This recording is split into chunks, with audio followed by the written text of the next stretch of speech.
কোনো একজন মানুষ যার ভিতরে ঈমান আছে, যে দিন সম্পর্কে বোঝে, সে কখনো মাজার ভাঙার পক্ষে থাকতে পারে না। এই কথাটা শুনে অনেকেই হয়তো খুশি হয়ে গেছেন, বাকি কথাগুলো শুনেন। কেন বলছি মাজার ভাঙার পক্ষে থাকতে পারে না? মাজার বলা হয় ওই জায়গাটাকে, ওই স্থানটাকে, ওই মাকবারাকে, ওই কবরকে যেখানের ভিতরে একজন আল্লাহওয়ালা শুয়ে রয়েছেন। আল্লাহওয়ালার কবরকে বলা হয় মাজার, ঠিক না? না গাঞ্জা যে খায় হের কবরে মাজার বলা হয় না, আল্লাহওয়ালার কবরকে বলা হয় মাজার। এখন মাজারের মধ্যে আমাদের কাজটা কি? মাজারের মধ্যে আমাদের কাজ হইল মাজার জিয়ারত করা। সর্বোচ্চ কাজ হইল এখানে গিয়া জিয়ারত করা। জিয়ারত করলে আমাদের লাভ কি? আল্লাহওয়ালা যারা আছে তাদের কবর যখন, মাজার যখন জিয়ারত করবেন, আপনার মনের মধ্যে এই অনুশোচনা সৃষ্টি হবে, আজকে এই মানুষটার কবর জিয়ারত করার জন্য হাজারো মানুষ আসতেছে, আসলে এই মানুষটা কিভাবে এত সোনালী মানুষ হইতে পারলো, এত দামি মানুষ হইল কিভাবে? এই জিনিসটা আমার নিজের ভিতরে ঢোকানি যে আমিও তার মতো এইরকম একজন মানুষ হতে চাই। এটাই হচ্ছে মাজার জিয়ারতের মূল শিক্ষা। এখন মাজার বলতে আমাদের সমাজের মধ্যে যেটা বোঝায়, মানে স্বাভাবিকভাবে মাজার বলতে যাই বুঝি আমরা, যে একজন মানুষ মরছে তারে গুরুস্থানে নিয়ে গেছি, ফাঁকা করে লিখছি, এটি মাজার হয়ে গেছে। না, এটার মাজার বলে না। মাজার বলা হয় যেখানে কোনো একজন আল্লাহওয়ালা শুয়ে রয়েছেন। এখন আমাদের সমাজের মধ্যে যত গানজুটি আছে, মদকুর আছে, নেশাকুর আছে, কয়েকদিন গুরুস্থানের পাশে, কয়েকদিন মাজারের পাশে গিয়া, আল্লাহওয়ালার মাজারের পাশে গিয়ে গাঞ্জা খায়, মদ খায়, ফেন্সিডিল খায়, নারীবাজি যা আছে, এমন কোনো অপকর্ম নাই যা মাজারের পাশে গিয়ে করে না। এই মানুষটা কিছুদিন পরে মারা গেছে, এখন তার নামে একটা মাজার দেলাইছে। এটা কি মাজার হয় নাকি? এটা হচ্ছে ব্যবসায়ী প্রতিষ্ঠান, এটার মাজার বলার কোনো সুযোগ নাই, কোনো সুযোগ নাই। এই বাংলাদেশের মধ্যে শাহজালাল ইয়ামনি রহমতুল্লাহি আলাই সুদূর ইয়ামন থেকে পাওয়া হেঁটে বিমান দেওয়াইছে না, হেলিকপ্টার দেওয়াইছে না, গাড়ি দেওয়া না, হুন্ডা দেওয়া না, নৌকা দেওয়া না, হাইটটা আইছে সিলেটের শহরে। সিলেট আসছে কেন? তাওহীদের শিক্ষা দেওয়ার জন্য, এক আল্লাহকে চিনার জন্য, মানুষকে আল্লাহর দিকে নেওয়ার জন্য শাহজালাল ইয়ামনি 313 জন নিয়ে বাংলাদেশে আসছিল। এখন আপনি যে এলাকায় যাইবেন, ওই এলাকাতে একটা মাজার দেখছেন, জিগাইলে কইব উনি শাহজালালের সাথী, 313 জনের একজন। বলে না 313 আউলিয়ার এক আউলিয়া। অথচ এই বাংলাদেশের মধ্যে যদি এখন 313 আউলিয়ার নাম বিচ্ছা যে খাওয়া হয়, এগুলার লিস্ট করেন, আরো কয়েক হাজার বাড়ি জীবিকা যে শাহজালালের সাথী এই নাম দিয়ে চলতেছে। এগুলা মূলত কি কারণে জানেন?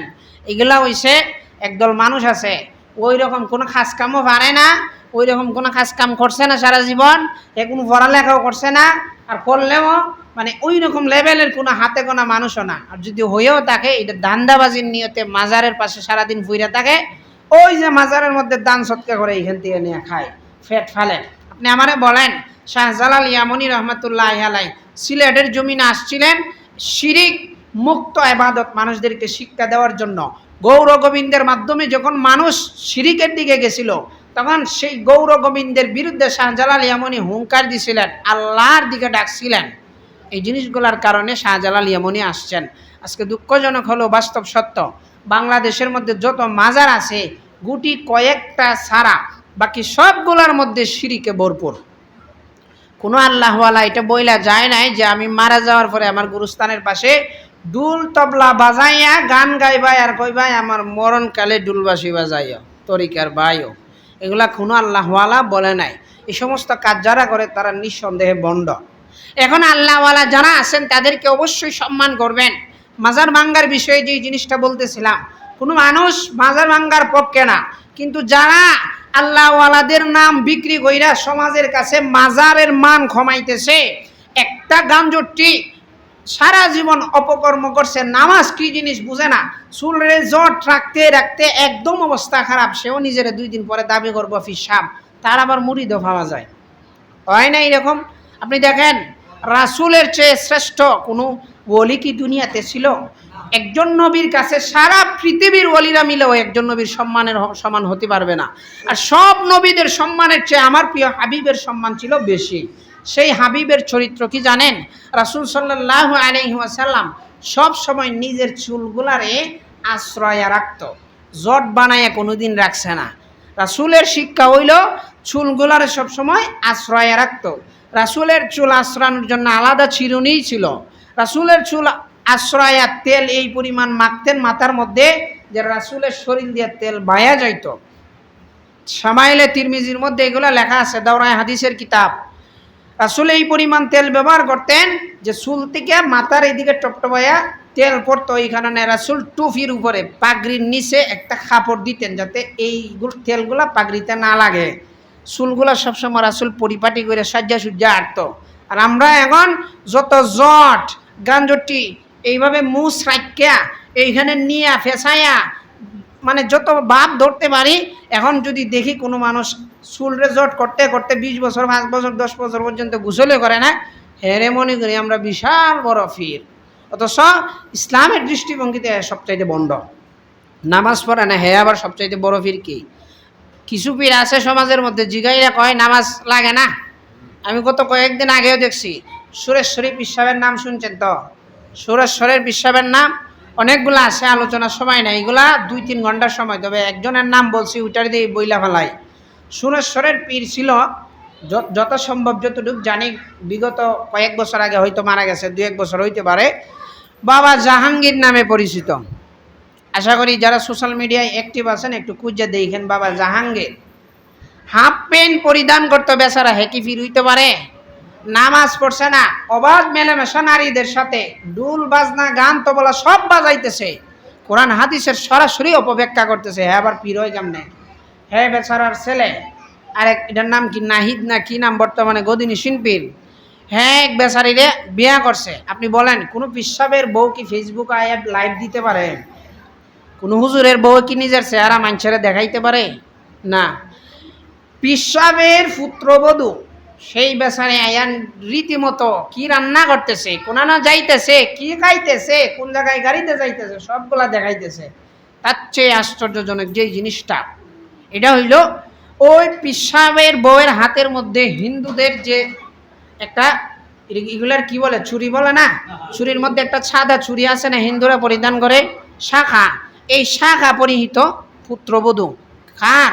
পিসাবের বউয়ে হিন্দুরা শাখা পরিহিত, কপালের মধ্যে এই মোড়ের টিপ। এই বেচারি, তার মানে বোঝা যাইতেছে সে মুসলমান না, হিন্দু।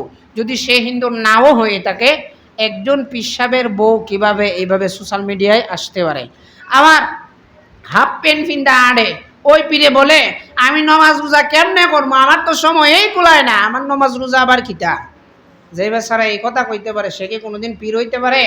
এখন মাজারগুলো ভাঙতেছে দিকে অনেক মানুষ চেতাই গেছেন। আমি তো প্রথমেই বললাম কোন আল্লাহওয়ালার মাজার ভাঙ্গা যাবে না, কিন্তু দেওয়ানবাগির মতো বন্ডের মাজার ভাঙ্গা মুসলমান হিসেবে আমাদের উপরে ফরজ। বলবেন কেন? কারণ দেওয়ানবাগিকে পিসাব তো দূরের কথা, মুসলমান মনে করার কোনো সুযোগ নাই। যে মুসলমান বলবে তাকেও মুসলমান বলা যাবে না। দেওয়ানবাগি স্পষ্ট একটা কাফির। কেন এত শক্ত কথা বললাম? দেওয়ানবাগি এমন এমন বক্তব্যগুলো দিছে যেগুলো সম্পূর্ণ কোরআন হাদিস বিরোধী। দেওয়ানবাগি বলে হজরতে মা ফাতেমা, কে বলেন? হজরতে মা ফাতেমা। মা ফাতেমা নাকি দেওয়ানবাগির স্ত্রী, বলেন নাউজুবিল্লাহ। রাসূলের মেয়ে মা ফাতেমা হাসান এবং হুসাইন রাদিয়াল্লাহু আনহুমার কি মা, যিনি জান্নাতে মহিলাদের সর্দারিনী হবেন, সেই ফাতেমা রাদিয়াল্লাহু তাআলা আনহা নাকি দেওয়ানবাগির বউ। কত বড় কবিশ হইতে পারে চিন্তা করতে পারেন? 1400 বছর আগে যিনি মারা গেছেন, 1400 বছর পরে সে তার বউ দাবি করে। এরা জুতা না আরও যদি কোনো কিছু তাকে এটা দিয়ে মারা দরকার ছিল। এত বড় সাহস যে ইসলাম নিয়ে টানা হেঁচড়া করতেছে। ওই দেওয়ানবাগি বলে যে তার ছেলেরা যখন সৌদি আরবের প্রশাসনে আটকাই লিছে, ওই দেওয়ানবাগি বলতেছে বক্তব্যের মধ্যে যে আমি আল্লাহর সাথে একটু মানে ধ্যানে পইরা আল্লাহরে রাখতেছি যে বিষয়টা কেমনে সমাধান করতাম। এক পর্যায়ে গিয়ে দেখে আল্লাহ নিজেই পেরেশান হয়ে গেছে। বলেন নাউজুবিল্লাহ।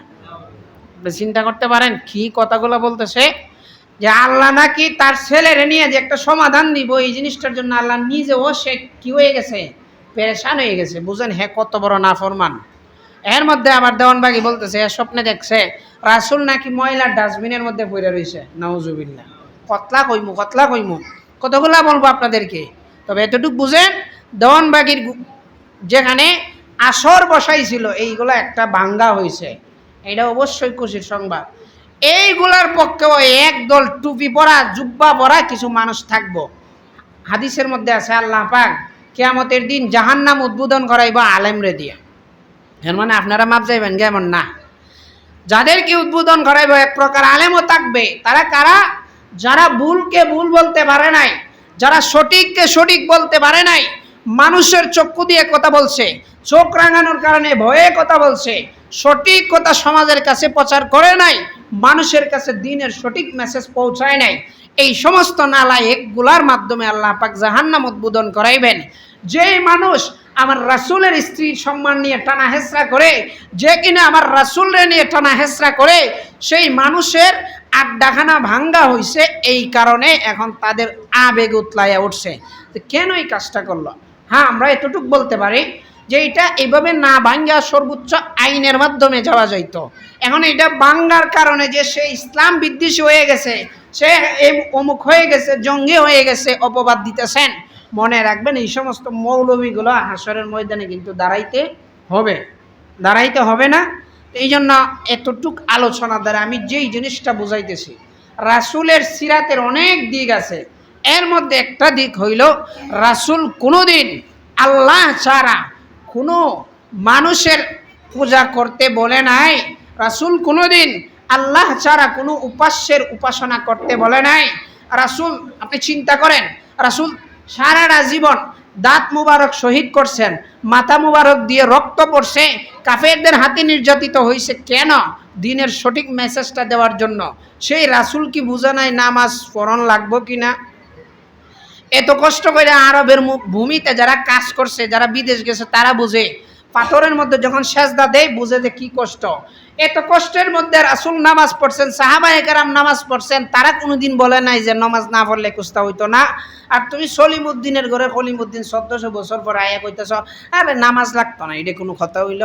তার মানে বোঝা যাইতেছে সে রাসূলের চেয়ে বড় হয়ে গেছে নাকি? না। এই সমস্ত জাহেল, এই সমস্ত দাজ্জালদের থেকে ইমানটারে বাঁচাইবেন। বাঁচানোর জন্য যেই কাজটা করতে হইব, আপনি হয়তো এই জিনিসগুলো নিজের জ্ঞানে বুঝবেন না, যারা বুঝে তাদের সাথে বিষয়গুলো আলোচনা করবেন। আল্লাহ পাক আমাদেরকে দ্বীনের সঠিক পথের থেকে কবরে যেন ইমানটারে সর্বপ্রকার ফিতনা মুক্ত করে যাইতে পারে সেই তৌফিক দান করেন, বলেন আমিন।